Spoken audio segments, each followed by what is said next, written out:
Okay, very good. आपको आ रही है आवाज? आ रही है ना? ठीक है। तो स्वागत है आप सभी का नेहरू विज्ञान केंद्र के इस स्पेशल शो में जिसका नाम है साइंस ऑन स्फीयर। आपने अब तक प्लैनेट्स को देखा होगा, सन को देखा होगा, है ना, सेलेस्टियल बॉडीज जो है उसको देखा होगा, लेकिन उनको आपने किस में देखा है? बुक्स में देखा होगा, है ना, टीवी में देखा होगा, राइट, मोबाइल फोन्स में देखा होगा। तो ये जो आप देखते हैं ये सिर्फ इमेज होती है ना, और ये 2 डायमेंशनल व्यू होता है। लेकिन इस शो के माध्यम से आप उन सभी बॉडीज को किस में देखोगे? 3 डायमेंशन में देखोगे, यानी 3D व्यू में देखोगे। ओके, तो आप सभी लोग रेडी हैं? चलो ठीक है। तो सबसे पहले हम थोड़ा सा गैलेक्सी के बारे में जानने की कोशिश करते हैं। तो ये है हमारा मिल्की वे गैलेक्सी, राइट। अब मिल्की वे गैलेक्सी जो है इसी में हमारा सोलर सिस्टम है, सभी को पता है ना। हमारी ये जो आकाश गंगा है इसी के अंदर हमारा सोलर सिस्टम है, राइट। और जितने ज्यादा स्टार, जितने सारे स्टार्स, उतने उनके अपने अपने सोलर सिस्टम्स, सही है। हमारे सन का जो नाम है, सन तो है ही हमारे स्टार का नाम, एक नाम है सोल, करेक्ट। और सोल से बनता है सोलर सिस्टम, करेक्ट। इसी को हम सौरमाला कहते हैं, सूर्यमाला। सूर्यमाला क्यों? माला के जैसा दिखता है ना, वो जो सभी प्लैनेट्स सन के अराउंड रिवॉल्व होते हैं तो एक माला बनाते हैं, है ना, गार्लैंड। तो अब इतनी बड़ी आकाश गंगा में इसमें बिलियंस ऑफ स्टार्स है, बिलियंस ऑफ स्टार्स, करोड़ों अरबों खरबों स्टार्स है। ढूंढने जाएंगे तो कैसे पता चलेगा कि हमारा सोलर सिस्टम किधर है? इसलिए एक रेफरेंस पॉइंट लिया जाता है। सभी को दिख रहा है कि एक रेफरेंस पॉइंट यहाँ पे अल्फा सेंटारी, ये हमारे सन के बाद दूसरा ऐसा स्टार है जो हमारे अर्थ के करीब है, ठीक है। एक समूह है तारों का, ठीक है। तो ये बहुत ज्यादा ब्राइटेस्ट है और इससे बहुत आसानी होती है हमारे सोलर सिस्टम को खोजने के लिए। अंडरस्टूड? ओके, तो ऐसे ही हम हमारे सोलर सिस्टम को खोजते हैं। अब आगे बढ़ते हैं, देखते हैं हमारे सोलर सिस्टम का सबसे मेन ऑब्जेक्ट जो है सन, यानी सूर्य। सूर्य हमारे सोलर सिस्टम का केंद्र है और सभी जो प्लैनेट्स है, सभी जो ग्रह है, सूर्य की परिक्रमा करते हैं। और वो जो परिक्रमा करते हैं वो इलिप्टिकल ऑर्बिट में करते हैं, सभी को पता है ये बात। सूर्य हमारे सोलर सिस्टम का एकमात्र ऊर्जा का स्रोत है। जो भी हमें ऊर्जा मिलती है, एनर्जी मिलती है, वो अकेले सूरज से मिलती है ना। तो इतनी एनर्जी लाता कहां से इसके पास इतनी एनर्जी आती है? ये कंटिन्यूअसली चलते रहता है, जिसके कारण ऊर्जा जो है हमें मिलते रहती है, करेक्ट है ना। ये जो लाइट हमें आता है ना, तो ये सब चीजें क्यों आती है? ये कंटिन्यूअसली एनर्जी को जनरेट करते रहता है। तो इसका कारण क्या है? ये कंटिन्यूअसली कैसे कर पाता है ना। तो इसका जो रीजन है वो इसके केंद्र में है, इसके सेंटर में, इसके कोर में, जहां पे एक रिएक्शन कंटिन्यूअसली होते रहती है, कंटिन्यूअसली होते रहती है, जिसका नाम है न्यूक्लियर फ्यूजन। न्यूक्लियर फ्यूजन यानी 2 न्यूक्लियाई, हेलियम हाइड्रोजन के जो न्यूक्लियस होते हैं, क्योंकि सन जो है मोस्टली किससे बना हुआ है? हाइड्रोजन और हेलियम से बना हुआ है। इसका फ्यूल कौन है? हाइड्रोजन। तो ये जो हाइड्रोजन है ये फ्यूज होते हैं और मिलके बनाते हैं हेलियम, है ना। तो इसमें कुछ मास जो है वो डिफेक्ट होता है। अब जो मास डिफेक्ट होता है उसका रूपांतर होता है ऊर्जा में, है ना। So light energy, heat energy, various types of radiations, X rays वगैरह वगैरह, ये सन से निकलते हैं, ठीक है। तो जहां पे ये रिएक्शन होती है वहां पे इसका टेम्परेचर पता है आपको कितना होता है? यानी गैसेस, कोई गेस करना चाहेगा कितना टेम्परेचर होता होगा? 100, 200, 300? हाँ बोलो बोलो, कितना होगा? अरे बस गेस ही करना है, परफेक्शन। 16,000 degree centigrade. हाँ भाई 16,000 डिग्री सेंटीग्रेड। 16,000, 16,000। ओके, और कोई? 65,000। ओके, और 1.5 लाख। 1.5 लाख बहुत दूर है फिर भी। तो जहाँ वहां पे जो टेम्परेचर होता है वो 1.5 करोड़ डिग्री सेल्सियस होता है। कितना? 1.5 करोड़ में। इसके सेंटर का तापमान जैसे जैसे ऊपर आएंगे टेम्परेचर कम कम होते जाएगा, और इसके सरफेस पे जो टेम्परेचर होता है, ये जो आपको दिखता है ना फोटोस्फीयर, ये इसका सरफेस है। यहाँ पे टेम्परेचर 5000 से लेके 6000 डिग्री सेल्सियस तक वेरी करता है, ठीक है। इसके ऊपर और जाएंगे तो इसका कोरोना होता है, सन का आउटरमोस्ट एटमॉस्फेयर, जिसको कोरोना कहते हैं। ये तो बाद में आया था, जो 2020 में आया है ना, तो इसके पहले था जो हमारे सन के पास है। और वो हमें कब दिखता है पता है आपको? जब सोलर इक्लिप्स होता है, सूर्य ग्रहण होता है ना, एनुलर या फिर कौन सा ग्रहण होता है, फुल, है ना। तो पूर्ण सूर्य ग्रहण या फिर एनुलर जो होता है, कंकणाकृति जिसको हम कहते हैं, तब इसका हम कोरोना देख सकते हैं। तो वहां पे जो टेम्परेचर होता है वो अगेन बढ़ जाता है सन के एटमॉस्फेयर का, ठीक है। तो बहुत ही इंटरेस्टिंग चीज है ये। इसके बाद हम आगे बढ़ते हैं, देखते हैं सोलर सिस्टम का सबसे पहला प्लैनेट जो है, कौन सा है प्लैनेट? मर्क्यूरी, बुध ग्रह। ये ऐसा दिखता है क्या? एनिमेटेड है, रियल में ऐसा दिखता है, ठीक है। बहुत ज्यादा कैसा दिख रहा है? चांद जैसा दिख रहा है ना। एक्चुअली ऐसा इसलिए है क्योंकि इसके पास इसका खुद का एटमॉस्फेयर नहीं है। अब एटमॉस्फेयर क्यों नहीं है? एटमॉस्फेयर इसलिए नहीं है क्योंकि ये सन के बहुत ज्यादा करीब है। सन से आने वाली जो सोलर वाइंड्स होती है, रेडिएशंस होती है, वो इसका जो एटमॉस्फेयर है उसको उड़ा के ले जाती है ना। और इसलिए ये रेत जैसा है, रेत जैसा यानी दिन में देखो जो रेत होती है, जो सैंड होती है, वो बहुत ज्यादा गर्म हो जाती है, हीट हो जाती है। लेकिन जैसी रात होती है वो एनर्जी जल्दी से लूज करती है ना, तो वापस ठंडी हो जाती है। तो वैसा ही है, दिन में बहुत ज्यादा गर्म हो जाता है, लेकिन जैसे ही रात होती है इसका टेम्परेचर माइनस में चला जाता है। मतलब दिन में अगर हम इसमें जाएंगे तो जल जाएंगे, और रात में गए तो जम जाएंगे। ऐसा इसका टेम्परेचर होता है, ठीक है। इसका टेम्परेचर वेरिएशन जो है वो लगभग 400 से 500 के बीच में है ना। अब देखो, इसका एक भी नेचुरल सैटेलाइट नहीं है। नेचुरल सैटेलाइट पता है ना, प्राकृतिक उपग्रह। हमारे अर्थ का कौन सा है? मून है, करेक्ट है ना। इसका एक भी नहीं है। सन के बहुत ज्यादा करीब है, सबसे पहला है, इसीलिए सूर्य की परिक्रमा पूरी करने के लिए सिर्फ 88 दिनों का समय लगता है। मतलब इसका एक साल जो है वो कितने दिनों का है? 88 दिनों का। लेकिन इसका दिन बहुत लंबा है, लगभग 59 डेज का, अर्थ डेज, 59 अर्थ डेज।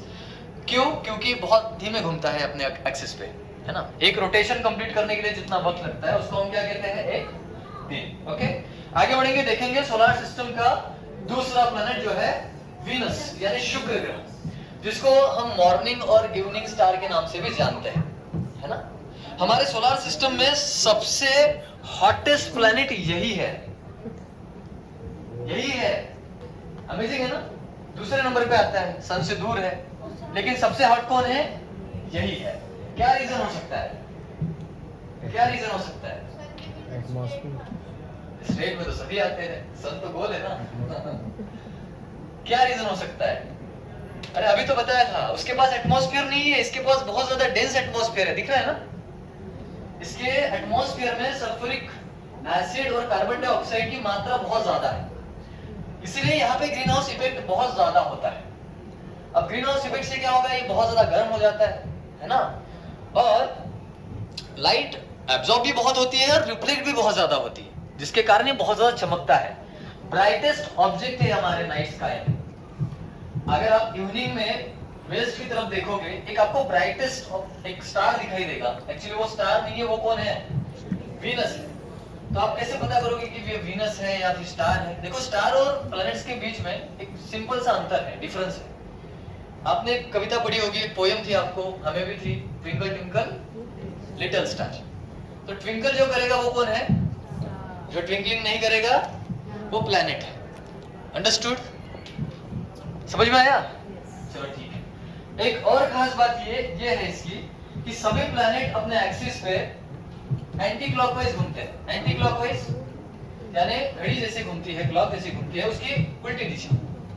तो सभी प्लैनेट वैसे ही घूमते हैं, लेकिन ये भाई साहब जो है ये उल्टा घूमते हैं सभी प्लैनेट के कंपैरिजन। ये कैसा घूमता होगा फिर? क्लॉकवाइज। तो अगर ये क्लॉकवाइज घूमेगा अपने एक्सिस पे, तो इसके तरफ, इसके ऊपर जो सूरज है वो कहां से निकलेगा? कहां से निकलेगा? बताओ बताओ।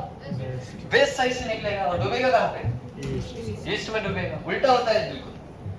एक और खास बात बताओ आपको इसकी, बताओ। इसका एक दिन इसके 1 साल से बड़ा है। क्या बोला मैंने? इसका एक दिन इसके 1 साल से बड़ा है। Is it possible? हो सकता है क्या एक दिन 1 साल से बड़ा होना? यस और नो? ओके, नो वाले हैंड रेस करो जिनको लगता है कि ये पॉसिबल ही नहीं है। पॉसिबल तो होगा। इसमें बहुत सारी लोक संख्या है। ऐसा है, तभी तो बता रहा हूं ना। क्यों है? क्योंकि देखो, अभी इसके पहले मैंने आपको बताया था, तो पीरियड ऑफ रिवॉल्यूशन जो है वो क्या होगा? कम होगा ना इसके रोटेशन से।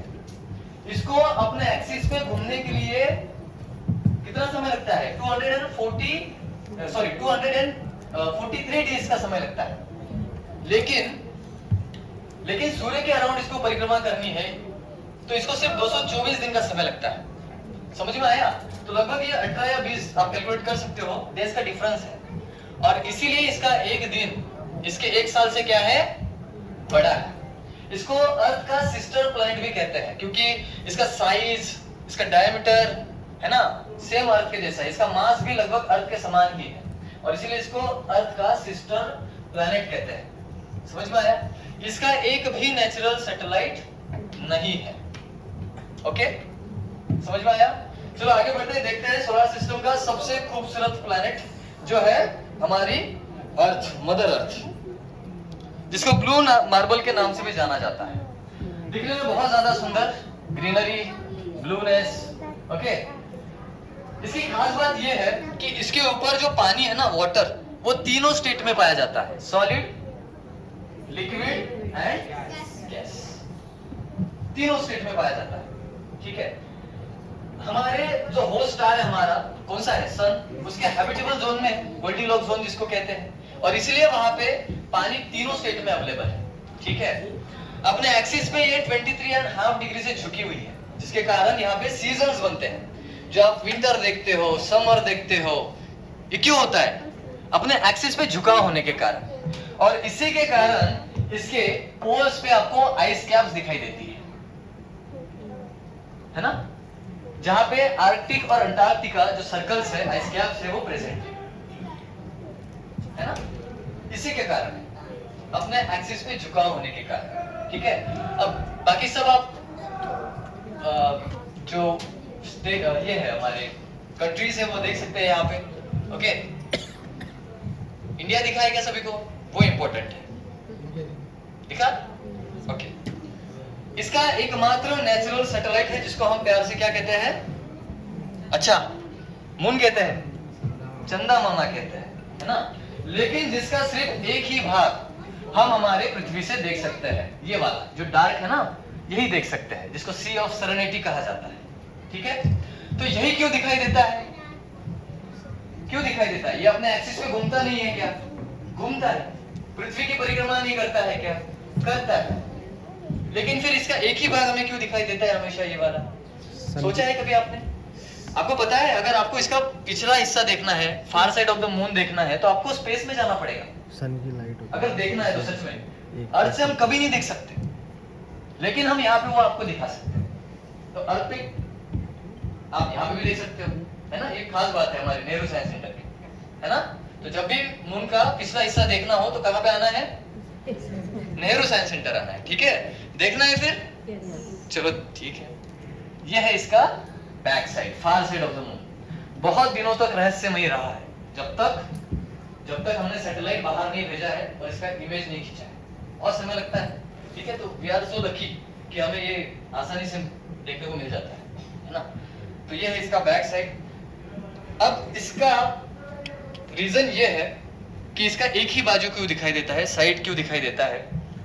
ये है कि जितना समय इसको खुद के एक्सिस पे घूमने के लिए लगता है ना, उतने ही समय में ये खुद की अर्थ की एक परिक्रमा पूरी कर लेता है। मतलब पीरियड ऑफ रिवॉल्यूशन और पीरियड ऑफ रोटेशन जो है वो नियरली सेम है। एक छोटा सा प्रैक्टिकल कर सकते हो। क्या करना है, आपके फ्रेंड को सेंटर में रखना है और आपको उसकी परिक्रमा करनी है।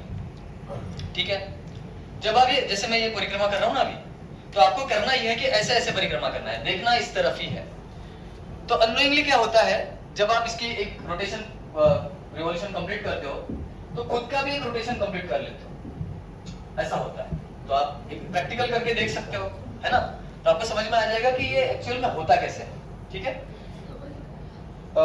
इसके फेजेस है, मून के फेजेस, चांद की कलाएं जिसको कहते हैं, है ना, अमावस्या से लेके पूर्णिमा तक, पूर्णिमा से लेके अमावस्या तक चांद कैसे अपने फेजेस को चेंज करता है वो आप यहाँ पे देख सकते हैं। बिल्कुल ऐसी होती है ना, है ना, क्रिसेंट, फिर हाफ मून, फुल मून, है ना, क्वार्टर मून, तो यही है। इसके बाद आगे बढ़ेंगे, देखेंगे सोलर सिस्टम का फोर्थ प्लैनेट जो है मार्स, जिसको रेड प्लैनेट यानी लाल ग्रह के नाम से भी जाना जाता है, मार्स। अब देखो मार्स जो है, इसकी खास बात यह है कि इसका एक दिन जो है ना वो 24 आवर्स का है, और हमारे पृथ्वी का, हमारे अर्थ का कितना है 24 आवर्स, रॉन्ग, 23 आवर्स 56 मिनट्स और समथिंग सेकेंड्स, 4 मिनट से पीछे है, इसका एग्जैक्ट 24 आवर्स है। ठीक है ना, और कौन सी नंबर पे आता है, 4th नंबर पे आता है, इसलिए इसको समय ज्यादा लगता है, 670 एक सेकेंड 687 डेज का समय लेता है, 687 डेज का समय लेता है सन के अराउंड एक परिक्रमा पूरी करने के, दिन 24 आवर्स एग्जैक्ट। ठीक है, अब देखो सोलर सिस्टम में सबसे ऊंचा जो माउंटेन है वो भी इसी के ऊपर पाया जाता है, जिसका नाम है ओलंपस मॉन्स। निक्स ओलंपिया श्रृंखला है वहां पे पर्वत की, उसी में एक नाम है उसका, ओलंपस मॉन्स। दिख रहा है यहाँ पे बड़ा सा स्पॉट। हमारे अर्थ पे सबसे ऊंचा पर्वत कौन सा है, कौन सा है, माउंट एवरेस्ट। ये माउंट एवरेस्ट से 3 गुना ज्यादा ऊंचा है, मतलब माउंट एवरेस्ट को अगर हम रख दे ऐसे ऐसे 3 बार तो ये बनेगा, ये इतना बड़ा है, 27 किलोमीटर का इसका हाइट है, कितना 27 किलोमीटर। ओके, और इसकी खास बात यह है कि इसके भी पोल्स पे आपको आइस कैप्स दिखाई देती है, इसके नॉर्थ और साउथ पोल पे भी आइस कैप्स मौजूद है। इसका मतलब यह है कि इस पे भी क्या है, आइस है तो पानी है, लेकिन कौन से फॉर्म में है, सॉलिड फॉर्म में। वैज्ञानिकों का मानना है कि अगर हम इसके पानी को या बर्फ को पिघला सके तो लगभग 35% जो मार्स है वो पानी से भर सकता है। तो आगे चल के संभावना व्यक्त की गई है, या हो सकता है कि इन पास्ट यहाँ पे भी लाइफ थी, है ना। तो बहुत सारी पॉसिबिलिटीज है, कॉन्स्पिरेसीज है, जब क्लियर होंगी, रिसर्च होंगे, पता चलेगी। ठीक है, इसके 2 नेचुरल सैटेलाइट है, फोबोस एंड डीमोस। ठीक है, आगे बढ़ते हैं, देखते हैं सोलर सिस्टम का सबसे बड़ा प्लैनेट जुपिटर, गुरु, सबका गुरु, बृहस्पति कहते हैं इसको। देखो इसके एटमॉस्फेरिक बैंड जो है अलग अलग बटे हुए दिखाई देते हैं due to high Coriolis force, अपने एक्सिस पे बहुत तेजी से घूमता है, और इसीलिए इसका एक दिन जो है ना सिर्फ 10 घंटे का है। कितना, सिर्फ 10 घंटे का है, बहुत स्पीड से घूमता है। लेकिन सूर्य की एक परिक्रमा पूरी करने के लिए इसको 12 साल का समय लगता है। कितना, 12 साल, मतलब इसका 1 साल 12 साल के बराबर है। अब देखो यहाँ पे इसके सेंटर में एक आपको बड़ा सा लाल रेड स्पॉट दिखाई देता होगा, एक ऑरेंज कलर का, आइस की तरह, है ना। ये द ग्रेट जायंट या फिर ग्रेट रेड स्पॉट या जायंट रेड स्पॉट के नाम से बहुत ज्यादा फेमस है। लगभग 3 शतकों से इसके ऊपर, 3 सेंचुरी, 3.5 सेंचुरी से इसको देखा जा रहा है। सबसे पहले इसकी खोज गैलीलियो ने की थी। ठीक है, ये इतना बड़ा तूफान है इसके ऊपर कि इसके ऊपर कोरियोलिस फोर्स बहुत ज्यादा है, जिससे बहुत से तूफान जो है ना बनते बिगड़ते रहते हैं। ठीक है, तो ये इसमें से एक है सबसे बड़ा, और ये इतना बड़ा है कि आप इमेजिन नहीं कर सकते हो। अगर हम हमारे अर्थ को इसमें डालें ना तो लगभग 3 पृथ्वियां इसमें जा सकती है। कितनी, 3, बस इस छोटे से गोले में, ये स्पॉट में। और पूरे जुपिटर के साथ हमारे अर्थ को अगर कंपेयर करते हैं तो लगभग 1300 ऑफ अर्थ इसमें जा सकती है। कितनी, 1300 पृथ्वियां इसमें जा सकती है, इतना बड़ा इसका साइज है, सबसे बड़ा, इसलिए गुरु।